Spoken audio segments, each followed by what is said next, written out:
Okay, I'm going to split this one up into two parts again, like I did for the last exam, because we are going to look at the code here and do some stuff, and then we'll look at the assembly on the next page. So this is part 1 of question 2.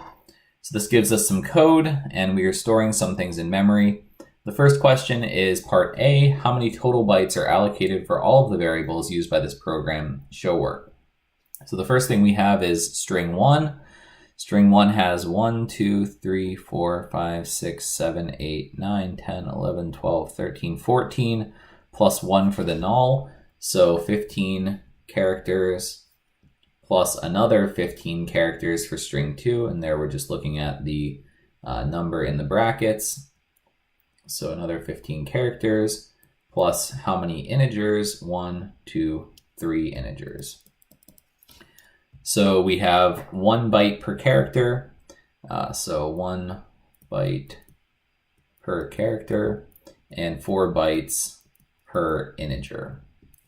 So we can then change this to 15 times 1 byte per character plus 15 times 1 byte per character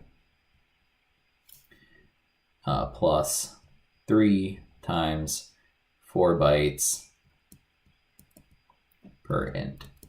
And we can just cross out the data types because those are factoring out. So we have 15 plus 15 plus 12. So that's 30 plus 12 is 42 bytes of data. Okay, so that's just remembering that everything but characters are 4 bytes each, and characters themselves are only a single byte because that's what we represent them as in ASCII.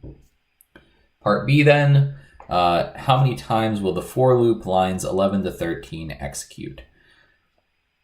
Part B, I skipped one. If the program is executed but stopped at line number 9, what would be the value of variable I? Circle one choice. So this is saying stopping at number 9, what is the value of variable I? So initially, we did not declare any value for int I. We don't have an equals like we do for start and finish. So there's nothing in int I at the moment. We haven't given it a value, which means that in C it has a garbage value. So we haven't initialized it as part of the for loop yet. Part C, how many times will the for loop lines 11 to 13 iterate? So if we want, we can list out the values that I will have over the course of the loop. In this case, we can just say I is going to be equal to start off. So I equals 1 to start. And we're going to go until I is less than 15, which is the value for finish. And each time we are going to increment I by 1. So we could list out the values and we could say, I equals 1, 2, 3, 4, 5, 6, 7, 8, 9, 10, 11, 12, 13, 14. At the point that we get to I is equal to 15, 15 is not less than 15, so the loop is going to exit. So it's going to iterate these times. The loop body right here doesn't actually change the value of I, right? I is just being used to get values out of string 1 and string 2. So we're not actually changing I in the loop here. The only place we're changing it is there. So we can count these up, 1, 2, 3, 4, 5, 6, 7, 8, 9, 10, 11, 12, 13, 14. So the for loop is going to iterate 14 times. The other way that we could do this is we can see that I is going to start at 1 and it's going to end at 15. So we can just do 15 minus 1 equals 14. Okay. So that's a little bit quicker, might save you a little bit of time for a question that's worth 2 points. If the program is executed, but this trick only works, I should mention, this trick only works if the increment is I equals I plus 1. If there's some other type of increment, you do need to actually go through the for loop and figure out exactly how many things are being, how many times the loop is going to execute. It only works for this specific type where you have equals something, less than a value, and plus 1. Okay. If the program is executed but stopped at line 14, what would be the value of the variable I? So we're saying stopped at line 14 at this point. We have finished our for loop at that point. So we don't actually have we don't have any updates to I after that loop. So whatever the value of I was when it exited the loop is the value that we're looking for. So I exits the loop. I didn't show it here, but it comes to 15. And then we check 15 is less than 15, and that exits the loop. So I's value is finish, which is either of these two answers. Either it's 15 or it's the same as finish. So it doesn't change the value after the loop. It just has the value that it had at the end of the loop. So then what is the output of this program? So what is happening here whenever we actually execute this? So string 1 has the value II blank REBYC 013 CE. So that's the value of string 1. We're looking to see what is the program doing. So the first iteration of our for loop, I is 1.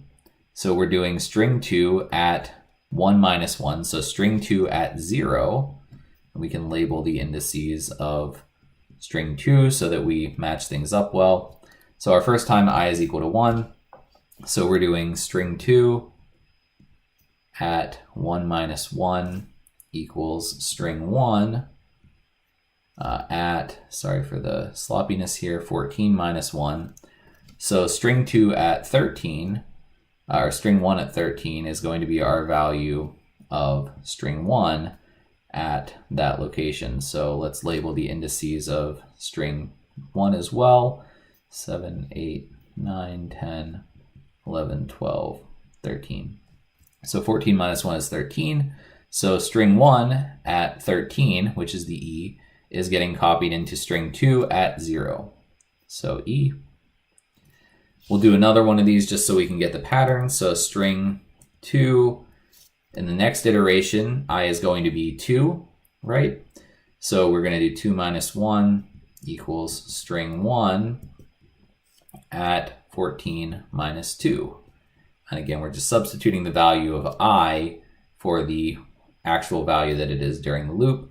So string 2 at 1, so we're going to fill in this character now, is equal to string 1 at 14 minus 2, which is 12, so EC. So what this loop is doing, and we can figure this out from the pattern, is it's copying the characters going backwards in this array into string 2. So we can just sort of do that and reverse the characters. EC310, cyber 2. As usual, it is something that you should recognize once the program finishes. And so at the end, we're going to print that. And so the output is EC310, cyber 2. Okay.